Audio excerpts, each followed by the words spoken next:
اعوذ باللہ من الشیطان الرجیم بسم اللہ الرحمن الرحیم اما بعد فإن خیر الحدیث کتاب اللہ وخیر الہدی ہدی محمد صلی اللہ علیہ وسلم وشر الامور محدثاتها وکل بدعۃ ضلالہ وقالوا كونوا هودا او نصارى تهتدوا قل بل ملت ابراہیم حنیفا وما کان من المشرکین، یہ کہتے ہیں یہود و نصارہ بن جاؤ تو راہ پاؤ گے، تم کہو بلکہ ملت ابراہیمی والے ہیں، اور حضرت ابراہیم علیہ السلام مشرک نہ تھے۔ عبداللہ بن سوریہ اور نے رسول اللہ صلی اللہ علیہ وسلم سے کہا تھا کہ ہدایت پر حنیف ہے، تم ہماری مانو تو تمہیں بھی ہدایت ملے گی۔ نصرانیوں نے بھی یہی کہا تھا۔ اس پر یہ آیت نازل ہوئی کہ ہم تو ابراہیم حنیف علیہ السلام کے متبع ہیں، جو استقامت والے، اخلاص والے، حج والے، بیت اللہ کی طرف منہ کرنے والے، استطاعت کے وقت حج کو فرض جاننے والے، اللہ کی فرما برداری کرنے والے، تمام رسولوں پر ایمان لانے والے، لا الہ الا اللہ کی شہادت دینے والے، ماں، بیٹی، خالہ، پھوپھی کو حرام جاننے والے اور تمام حرام کاریوں سے بچنے والے تھے۔ یہ سب معنی حنیف کے مختلف حضرات نے بیان کیے ہیں۔ قولوا آمنا باللہ وما انزل الینا وما انزل الی ابراہیم واسماعیل واسحاق ویعقوب والاسباط وما اوتی موسیٰ وعیسیٰ وما اوتی النبیون من ربهم لا نفرق بین احد منہم ونحن له مسلمون۔ مسلمانوں تم سب کہو کہ ہم اللہ پر ایمان لائے اور اس چیز پر بھی جو ہماری طرف اتاری گئی، اور جو چیز ابراہیم علیہ السلام، اسماعیل علیہ السلام، اسحاق، یعقوب اور ان کی اولاد پر اتاری گئی، اور جو کچھ اللہ کی جانب سے موسیٰ علیہ السلام اور عیسیٰ علیہ السلام اور دوسرے انبیاء علیہ السلام دیے گئے، ہم ان میں سے کسی کے درمیان جدائی نہیں ڈالتے، ہم اللہ کے فرما بردار ہیں۔ اہل کتاب کی تصدیق یا تکذیب۔ اللہ تعالیٰ اپنے ایماندار بندوں کو ارشاد فرماتا ہے کہ جو کچھ حضرت محمد مصطفیٰ صلی اللہ علیہ وسلم پر اترا اس پر تو وہ تفصیل وار ایمان لائیں، اور جو آپ سے پہلے انبیاء پر اترا اس پر بھی اجمالاً ایمان لائیں۔ انہوں نے انبیاء کرام میں سے بعض کے نام بھی لے دیے اور باقی نبیوں کا مجمل ذکر کر دیا۔ ساتھ ہی فرمایا کہ یہ کسی نبی کے دین تفریق نہ کریں کہ ایک کو مانے دوسرے سے انکار کر جائیں۔ جو عادت اوروں کی تھی کہ وہ انبیاء میں تفریق کرتے تھے، کسی کو مانتے تھے، کسی سے انکاری تھے۔ یہودی حضرت عیسیٰ علیہ السلام اور محمد صلی اللہ علیہ وسلم دونوں کو نہیں مانتے تھے۔ ان سب کا فتویٰ ملا کہ اولئک هم الکافرون، حقا یہ لوگ بالیقین کافر ہیں۔ حضرت ابو ہریرہ رضی اللہ تعالیٰ عنہ فرماتے ہیں اہل کتاب تورات کو عبرانی میں پڑھتے تھے اور عربی میں تفسیر کر کے اہل اسلام کو سناتے تھے۔ نبی صلی اللہ علیہ وسلم نے فرمایا کہ اہل کتاب کی سچائی یا تکذیب نہ کرو، کہہ دیا کرو کہ اللہ پر اس کی نازل کی ہوئی کتابوں پر ہمارا ایمان ہے۔ نبی صلی اللہ علیہ وسلم صبح کی 2 سنتوں میں پہلی رکعت میں یہ آیت آمنا باللہ وما انزل الینا پوری آیت، اور دوسری رکعت میں آیات آمنا واشہد باننا مسلمون پڑھا کرتے تھے۔ اسباط حضرت یعقوب علیہ السلام کے بیٹوں کو کہتے ہیں جو 12 تھے، جن میں سے ہر ایک نسل میں بہت سے انسان ہوئے۔ بنی اسماعیل کو قبائل کہتے تھے اور بنی اسرائیل کو اسباط کہتے تھے۔ زمخشری رحمۃ اللہ علیہ نے کشاف میں لکھا ہے کہ یہ حضرت یعقوب علیہ السلام کے پوتے تھے جو ان کے 12 لڑکوں کی اولاد تھی۔ بخاری میں ہے کہ مراد قبائل بنی اسرائیل ہیں، ان میں جو بھی نبی ہوئے جن پر وحی نازل ہوئی تھی، جیسے موسیٰ علیہ السلام نے فرمایا اذ جعل فیکم انبیاء، اللہ کی نعمت کو یاد کرو کہ اس نے تم میں انبیاء اور بادشاہ بنائے، اور جگہ وقت انعام مسنتی اشرت اسباطا، ہم نے ان کے 12 گروہ کر دیے۔ سبت کہتے ہیں درخت کو، یعنی یہ مثل درخت کے ہیں جس کی شاخیں پھیلی ہوئی ہیں۔ حضرت ابن عباس فرماتے ہیں کل انبیاء بنی اسرائیل میں سے ہی ہوئے ہیں سوائے 10 کے، نوح علیہ السلام، ہود علیہ السلام، صالح، شعیب، ابراہیم، لوط، اسحاق، یعقوب، اسماعیل، محمد علیہ السلام۔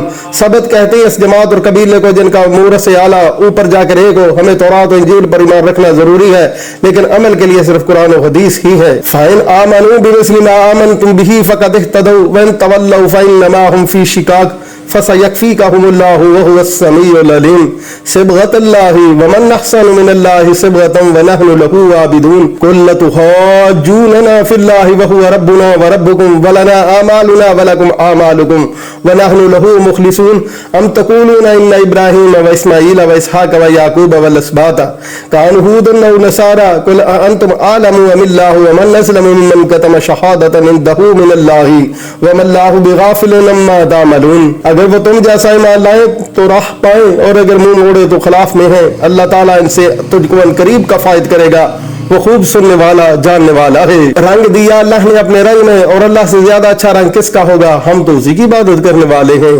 کہہ دو کیا تم ہم سے اللہ کے بارے میں جھگڑتے ہو جو ہمارا اور تمہارا رب ہے؟ ہمارے لیے ہمارے عمل ہیں اور تمہارے لیے تمہارے اعمال، ہم تو اسی کے خلوص کرنے والے ہیں۔ کیا تم کہتے ہو کہ ابراہیم اور اسماعیل علیہ السلام اور اسحاق اور یعقوب علیہ السلام اور ان کے اولاد یہودی یا نصرانی تھے؟ کیا تم زیادہ جانتے ہو یا اللہ تعالیٰ؟ اللہ کے پاس کی شہادت چھپانے والے سے زیادہ ظالم اور کون ہے؟ اللہ تمہارے کاموں سے غافل نہیں، شرط نجات، یعنی یا ایماندار صحابیوں اگر یہ کفار بھی تم جیسا ایمان لائیں، یعنی تمام کتابوں اور رسولوں کو مان لیں تو حق و رشد و ہدایت و نجات پائیں گے، اور اگر باوجود قیام حجت کے باز رہے تو یقیناً حق کے خلاف ہیں، اللہ تعالیٰ تجھے ان پر غالب کر کے تمہارے لیے کافی ہوگا، وہ سننے جاننے والا ہے۔ نافع بن نعیم رضی اللہ تعالیٰ عنہ کہتے ہیں کہ کسی خلیفہ کے پاس حضرت عثمان رضی اللہ تعالیٰ عنہ کا قرآن بھیجا گیا۔ زیاد نے یہ سن کر کہا کہ لوگوں میں مشہور ہے کہ جب حضرت عثمان رضی اللہ تعالیٰ عنہ کو لوگوں نے شہید کیا، اس وقت یہ کلام اللہ ان کی گود میں تھا اور آپ کا خون ٹھیک ان الفاظ پر پڑا تھا، فَسَيَكْفِيكَهُمُ اللَّهُ وَهُوَ السَّمِيعُ الْعَلِيمُ۔ کیا یہ صحیح ہے؟ حضرت نافع رضی اللہ تعالیٰ عنہ نے کہا بالکل ٹھیک ہے، میں نے خود اس آیت پر ذو النورین کا خون دیکھا تھا رضی اللہ تعالیٰ عنہ۔ رنگ سے مراد دین ہے اور اس کا زبر بطور اغراء کے ہے، جیسے فطرت اللہ، مطلب یہ ہے کہ اللہ کے دین کو لازم پکڑو، اس پر چمٹ جاؤ۔ بعض کہتے ہیں یہ بدل ہے ملت ابراہیم سے جس سے پہلے موجود ہے، سویہ کہتے ہیں یہ صدر موقد ہے، آمنا باللہ کی وجہ سے منسوب ہے، جیسے وعد اللہ۔ ایک مرفوع حدیث ہے، بنی اسرائیل نے کہا اے رسول اللہ کیا ہمارا رب رنگ بھی کرتا ہے؟ آپ نے فرمایا اللہ سے ڈرو۔ آواز آئی ان سے کہہ دو کہ تمہارے رنگ میں ہی تو پیدا کرتا ہوں۔ یہی مطلب اس آیت کا بھی ہے، لیکن اس روایت کا موقوف ہونا ہی صحیح ہے، اور یہ اس وقت جبکہ اس کی اسناد صحیح ہو۔ مشرکین کے اعمال سے بیداری، مشرکوں کے جھگڑے کو دفع کرنے کا حکم رب العالمین اپنے نبی صلی اللہ علیہ وسلم کو دے رہا ہے کہ تم ہم سے اللہ کی توحید، اخلاص، اطاعت وغیرہ کے بارے میں کیوں جھگڑتے ہو؟ وہ صرف ہمارا ہی نہیں بلکہ تمہارا رب بھی تو ہے، ہم پر اور تم پر قابض و متصرف بھی وہی اکیلا ہے، ہمارے عمل ہمارے ساتھ ہیں، تمہارے عمل تمہارے کام آئیں گے، ہم تم سے اور تمہارے شرک سے بیزار ہیں۔ جیسے کہ ایک اور جگہ اللہ تعالیٰ ارشاد فرماتا ہے ان کذبوک فقل، اگر یہ تجھے جھٹلائیں تو تو کہہ دے کہ میرے لیے میرا عمل ہے اور تمہارے لیے تمہارا عمل ہے، تم میرے نیک کام سے اور میں تمہارے اعمال سے بیزار ہوں۔ اور جگہ ارشاد فَإِنْ حَاجُّوكَ، اگر یہ تجھ سے جھگڑے تو کہہ دے میں نے اور میرے ماننے والوں نے اپنے منہ اللہ کی طرف کر دیے۔ حضرت ابراہیم علیہ السلام نے بھی اپنی قوم سے یہی فرمایا تھا أَتُحَاجُّونِ فِي اللَّهِ، کیا تم اللہ کے بارے میں مجھ سے اختلاف کرتے ہو؟ اور جگہ ہے أَلَمْ تَرَ إِلَى الَّذِي حَاجَّ إِبْرَاهِيمَ فِي رَبِّهِ، تو نے اسے بھی دیکھا جو ابراہیم علیہ السلام سے اس کے رب کے بارے میں جھگڑنے لگا۔